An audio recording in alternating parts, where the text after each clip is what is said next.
2,000 kilometers from home, 6 students, and one united passion for learning.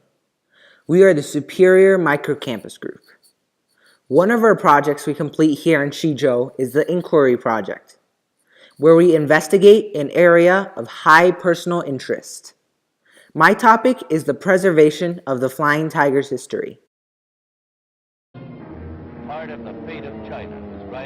In the late 1930s, the Japanese have achieved complete air supremacy over China by decimating the Chinese Air Force.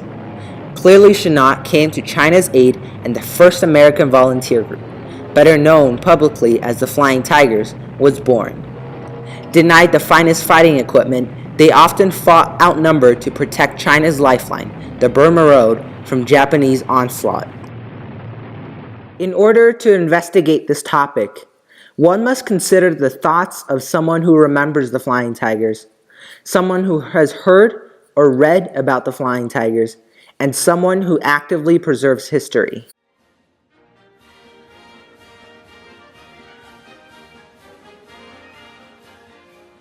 I found my first two contacts, Mr. and Mrs. Zhao, through previous inquiry projects and advice from Mr. Taffel.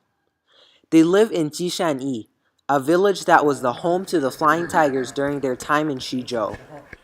However, because of their age and personal plans, I could only visit them once. Both of them recount the Flying Tigers with vivid detail. Although Mrs. Zhao was older, both of them remember the kindness displayed by the members of the American volunteer group, giving out candy and medicine to the local people. Both consider the Flying Tigers crucial to the victory of the Allies during World War II.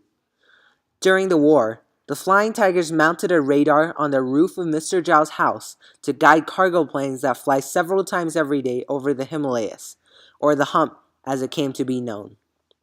Just as stated on an obelisk commemorating the Flying Tigers near Mr. Zhao's house, Mr. and Mrs. Zhao agree that the Flying Tigers made a major contribution in defending China against the Japanese onslaught. After eliminating Mr. and Mrs. Zhao from the people I could seek information from, I turned to some younger residents of Xizhou, especially the shop owners. I happened to come across 3 benevolent men: antique shop owner Mr. Su, restaurant owner Mr. Kang, and retiree Mr. Yang. All happened to be World War II enthusiasts and acquired their knowledge of the Flying Tigers through reading books regarding history or through television. Mr. Kang became aware of the Flying Tigers while flipping through a history book in middle school. Mr. Su regards history an important part of any country's growth.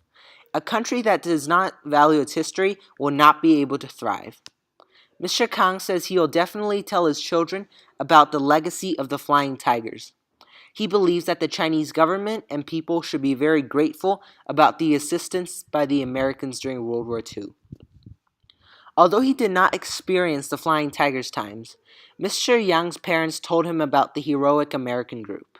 He remembers seeing on TV the recovery of a wreckage of a Flying Tigers aircraft. They may be born in different years and have had different experiences in life. However, they all agree the Flying Tigers should be known for the courageous work they have done. After narrowing down my topic to focus on history preservation of the Flying Tigers, I turned to Mr. Linden for some insight on preserving history in China. Mr. Linden is devoted to restoring ancient buildings of historic significance. Having lived in Xizhou for many years, he knows the complications of restoring ancient buildings as a non-Chinese citizen. He introduced me to the political factors preventing the Flying Tigers' history to be properly preserved in Xizhou. The Flying Tigers fought to assist the Kuomintang, not the Communist Party. The Kuomintang opposed the Communist Party at the time and threatened to wipe them out. Although the Communist Party was not wiped out, they were forced to stay in the mountains, hiding away from the Japanese and the Kuomintang. Because this is not a piece of history that glorifies the Chinese Communist government, it is hard for this piece of history to be kept alive. Also, preserving history in China has a very intricate process, making it hard for history to be kept alive. Although it may be difficult to preserve the history of the Flying Tigers, given the political barriers, however, it is much more difficult to resuscitate it.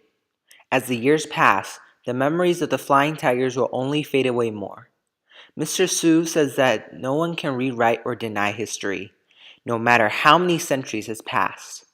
The Flying Tigers have made major contributions to the victory of the Allies and genuinely helped the people it served.